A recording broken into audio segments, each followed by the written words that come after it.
Rox dit Shebeck ou Rox dit Xebec, comme vous voulez. Mais qui es-tu? Tu es un monstre. Tu as soumis dans ton équipage l'homme le plus fort du monde, a.k.a. Barbe Blanche, la femme la plus forte du monde, a.k.a. Big Mom, la créature la plus puissante du monde, a.k.a. Kaido.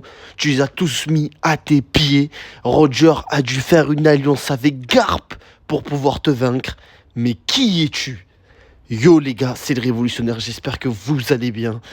Aujourd'hui, nouvelle vidéo review de l'incroyable chapitre 1154 qui n'a fait que faire parler là ces derniers temps. Exceptionnel. Des gens attendent le downfall de One Piece, mais en attendant, ils continuent à mettre tout le monde d'accord avec ce genre de chapitre. C'est ça qu'on veut, oui les gars. Si vous êtes hype, dites-le moi dans les commentaires. Moi, je suis plus que hype. Et là, les vidéos vont être bombardées tellement je suis hype. Petite parenthèse, avant de commencer la vidéo, force à Mangamoin et aux traducteurs. Là, les gars, c'est important de le dire, on le dit pas assez souvent, mais il faut le dire. Il y a une petite chose ces derniers temps, parce que le chapitre a mis du temps à sortir, et ils se sont fait insulter, c'est pas normal, donc on est là un peu pour soutenir. Force à eux, c'est grâce à eux qu'on peut lire le chapitre.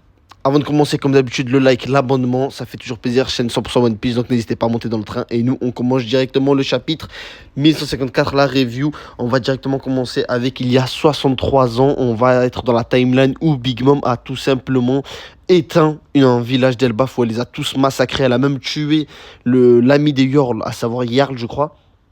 Elle l'a éteint, elle l'a tué, elle a bouffé tout le monde. Rappelez-vous, c'est dans le flashback de Wall Cake. On ne savait pas ce qui s'était passé. Même là, on n'a pas plus d'explications que ça. Mais on sait juste, comme on le savait déjà, qu'elle a fait un carnage. Et c'était à peu près l'année de la naissance de Loki.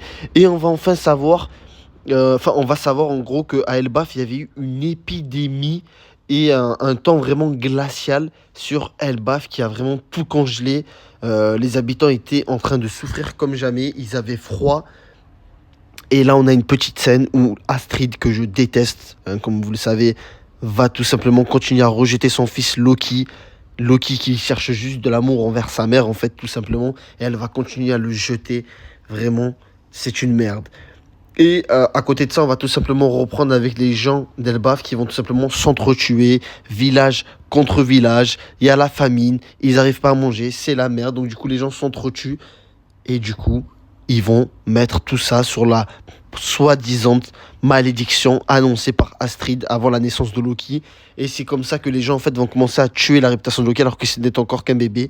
Ils vont commencer à dire que la famine, c'est à cause de Loki. Le fait qu'il fasse froid, c'est à cause de Loki. En fait, ils vont commencer à mettre toutes les choses mauvaises qui se passent sur Elbaf. Ils vont tout mettre sur la gueule à Loki. C'est vraiment trop triste pour Loki, c'est une dinguerie, il mérite vraiment pas ça parce que nous on le sait, c'est un bon gars et ça se fait pas tout simplement ce qu'il subit dans la gueule. Tel point qu'un jour un géant va aller voir la mère d'Ajrudin et Ajrudin pour tout simplement dire c'est à cause de ton frère qu'on est maudit, donc on va te sacrifier pour que ça aille mieux. Et là, a.k.a. le GOAT Harald va débarquer. Va dire tu fais ça, je vais t'éteindre en fait. Et Harald, on va enfin comprendre pourquoi est-ce qu'il est considéré comme le meilleur roi de l'histoire, parce que jusqu'à maintenant on comprenait pas pourquoi. En fait, le gars c'est un monstre. Le titre de roi lui scie à merveille, puisqu'il va venir tout ce qu'il a fait ces dernières années, à savoir faire des alliances avec les humains pour pouvoir faire du bénévolage au niveau de la nourriture, au niveau de, en fait tout ça a servi ce jour-là parce que le moment où Elbaf était en pleine crise, les humains ont répondu présent et ils sont tous venus. Ils ont rapporté de la bouffe pour les géants, ils ont rapporté des vêtements, enfin ils ont rapporté vraiment énormément de choses. Et Harald a dit, on leur doit ça. Harald va commencer à mettre un système en place en mode ouais, il faut faire des routes entre chaque village, faire du commerce, privilégier le commerce et tout. Bref, c'est un GOAT. Et là, on a une image où Harald porte tout simplement son fils Loki. Et les géants vont lui mentir, puisque Astrid est mort. Et les gardes vont tout simplement lui dire que si Loki porte des bandages, c'est tout simplement parce que, eh bien, il est aveugle. Sauf que nous, on le sait, c'est faux. C'est tout simplement parce que ses yeux dérangent. Ses yeux ne sont pas acceptés. Il est considéré comme un monstre et donc, du coup, on bande ses yeux. Il était à peine bébé. C'est horrible ce qui arrive à Loki. Et derrière, on a une discussion entre Harald et le Jarl On va apprendre tout simplement qu'il y a des géants qui ont été glacés. Ça nous rappelle ce qu'on avait vu à Penkazar, d'ailleurs c'est sûrement ça.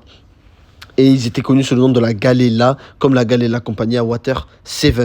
Et donc du coup là on va tout simplement revenir sur la POV de Loki, tout simplement parce que Ajrudin va être souvent absent à cause des voyages qui fait très très souvent. Donc du coup Loki va se retrouver seul. La seule personne qu'il aime vraiment, à savoir son père, ne sera pas là pour s'en occuper. Et tout le village, tout le monde le déteste. Donc Loki, forcément c'est logique, il va mal tourner. Il va se faire des potes dans le royaume des enfers.